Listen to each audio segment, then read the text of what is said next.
अस्सलाम वालेकुम।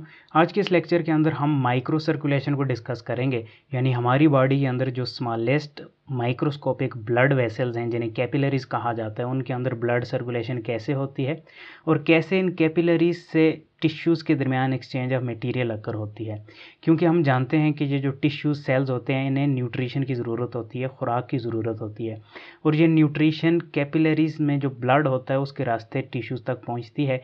कैसे पहुँचती है ये हम देखेंगे और टिश्यू फिर उन न्यूट्रिएंट्स को यूटिलाइज़ करने के बाद कुछ वेस्ट प्रोडक्ट सिक्रीट करते हैं और वो वेस्ट प्रोडक्ट दोबारा से ब्लड में शामिल होते हैं, कैपिलरीज में शामिल होते हैं। कैसे शामिल होते हैं ये भी इस वीडियो में देखेंगे। सो यहाँ पर देखते हैं, ये मैंने एक कैपिलरी ड्रा कर रखी है। कैपिलरी सबसे माइक्रोस्कोपिक ब्लड वेसल होती है, इसलिए इसकी जो बाउंड्री होती है वो सिंगल लेयर ऑफ सेल से मिलकर बनी होती है और इन सेल्स को एंडोथेलियम सेल्स कहा जाता है।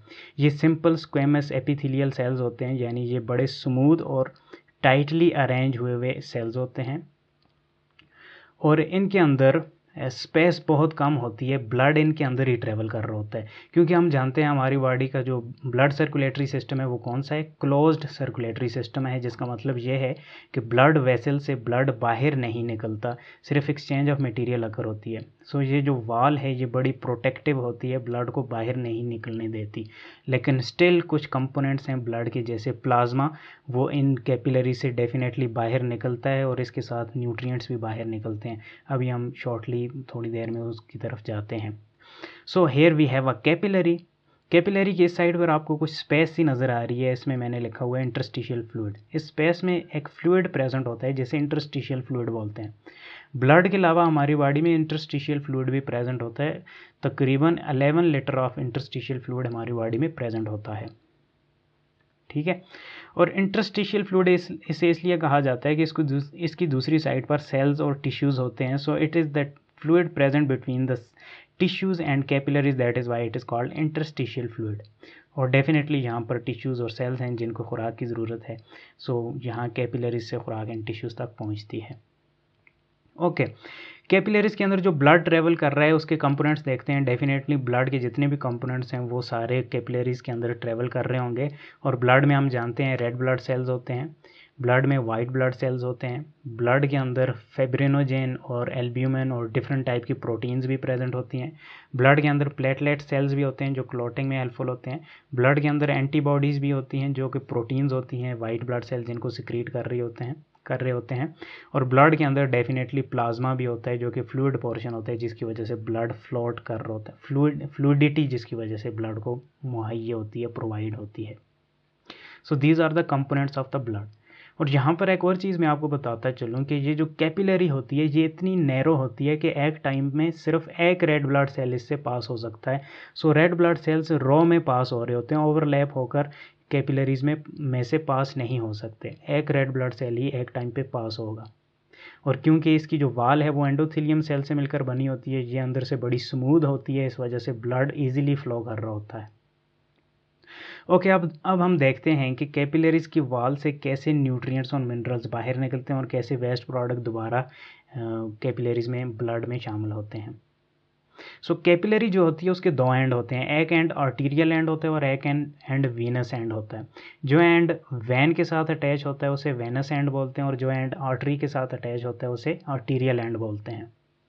सो here we have arterial end. और हम जानते हैं कि ब्लड कैपिलरीज में कहाँ से शामिल होता है, आर्टीरियल एंड से शामिल होता है, क्योंकि आर्टरीज के अंदर ब्लड पंप पुश्ड होता है फ्रॉम द हार्ट और आर्टीरियल एंड ऑफ कैपिलरीज में डेफिनेटली आर्टरी से ब्लड इंटर होगा। सो ऐसे ब्लड इंटर हो रहा है और वेनस एंड से ब्लड लीव आउट हो रहा है, वैन में जा रहा है और वैन से ब्लड दोबारा हार्ट में जाता है। So this is the direction of the blood. अब क्योंकि आर्टीरियल एंड में डेफिनेटली हम जानते हैं कि प्रेशर ज़्यादा होगा, क्योंकि आर्टरीज़ में ब्लड का प्रेशर ज़्यादा होता है, हार्ट ब्लड को पुश कर रहा होता है। So blood pressure of the blood is higher in the arteries and also in the arterial end of the capillary. ये आर्टीरियल एंड है। सपोज यहाँ पर हम हाफ में से डिवाइड करते हैं, यहाँ से ये वाला एंड आर्टीरियल एंड है, ये वाला एंड वेनस एंड है। सो इस एंड में, इस साइड में प्रेशर जो है ब्लड का वो हायर होता है और ये राउंड अबाउट होता है 35 मिलीमीटर ऑफ मरकरी, ठीक है। ओके, इस हायर ब्लड प्रेशर की वजह से यहाँ पर अंदर एक फिनोमेना होता है जिसे बोलते हैं हाइड्रोस्टैटिक प्रेशर। यहाँ पर क्या बिल्ट होता है? हाइड्रोस्टैटिक प्रेशर बिल्ट होता है। सो यहाँ पर मैं लिख लेता हूँ HP, हाइड्रोस्टैटिक प्रेशर। ये दूसरा HP नहीं है, जहाँ पर आपने याद रखना है this is mentioning the hydrostatic pressure of the blood. Hydrostatic pressure क्या मतलब है? Pressure exerted by the blood due to the presence of water, यानी ये जो कैपिलरीज की वॉल के ऊपर प्रेशर पड़ रहा है ब्लड का, इसे हाइड्रोस्टैटिक प्रेशर बोलते हैं। और क्योंकि आर्टेरियल एंड में प्रेशर ज़्यादा होता है, सो ये हाइड्रोस्टैटिक प्रेशर भी ज़्यादा होता है यहाँ पर।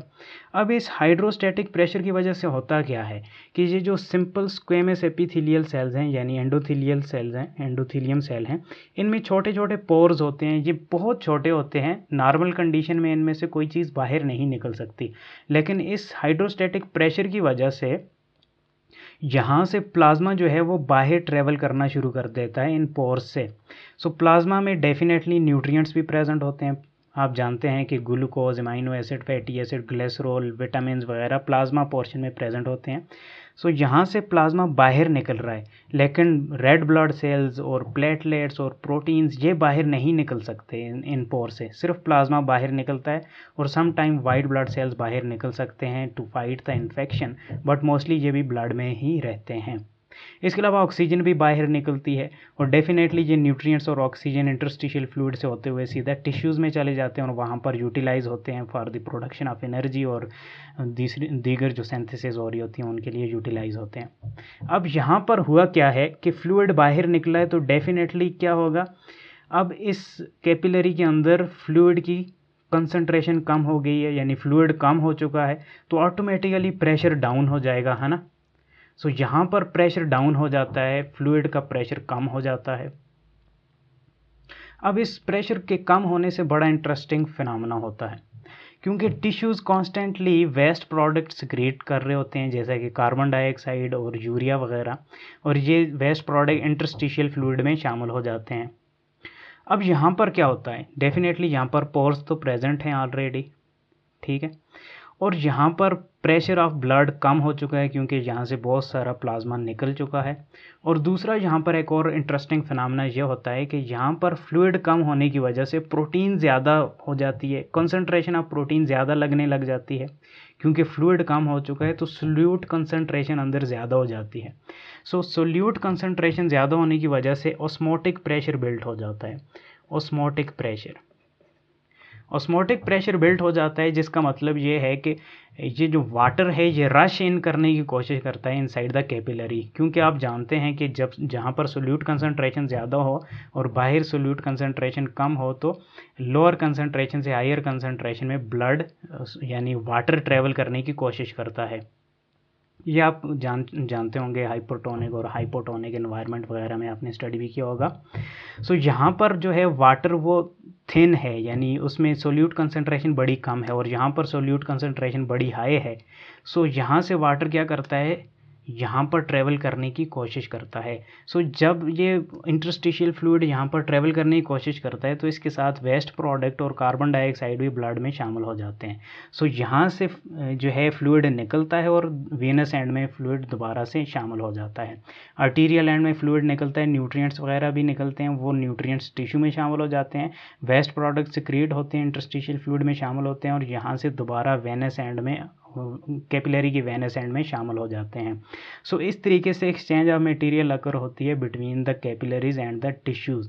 और यहाँ पर एक और चीज़ मेंशन करवाता चलूँ कि ये जो इंटरस्टिशियल फ्लूइड है, जितना फ्लूइड यहाँ कैपिलरी से बाहर निकलता है इतना ही वेनस में इंटर नहीं होता, वेनस एंड में, बल्कि कम इंटर होता है। और जो बाकी फ्लूइड होता है वो कैसे फिर ब्लड में शामिल होता है, ये हम आने वाली वीडियोज़ में देखेंगे जब हम लिम्फेटिक सिस्टम को